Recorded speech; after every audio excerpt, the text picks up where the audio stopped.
উলাইকা হুমুজ জালিমুন, ওরা জালেম। ওরা কি? তাহলে দায়িত্ববোধ ভুলে যাওয়া এটা হলো নিজের প্রতি জুলুম করার শামিল। আপনার দায়িত্ব কি ছিল? আপনার দায়িত্ব কি ছিল? সমাজের সব ভালো মানুষদের নাম লিস্ট করে থানায় হাজির করা। আপনার দায়িত্ব কি এটা ছিল?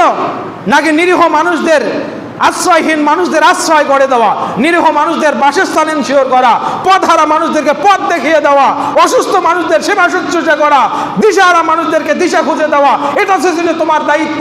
তুমি সেটা না করে তোমার দায়িত্ব ভুলে গিয়ে বরং যে মানুষেরা আপনাকে তোমাকে সত্যের দিকে ডেকেছে, যে মানুষেরা তোমাকে ভালোর দিকে ডেকেছে, তাদের লিস্ট করে করে থানায় ধরিয়ে দেওয়া, এটা দায়িত্ব। এই দায়িত্ব তোমার লিডার তোমাকে শিখিয়েছে এতদিন। তার জন্য এতদিন স্লোগান দেওয়া হয়েছে। সম্মানিত হাজিরিন, আল্লাহ রাব্বুল আলামিন আমাদেরকে এই জঞ্জাল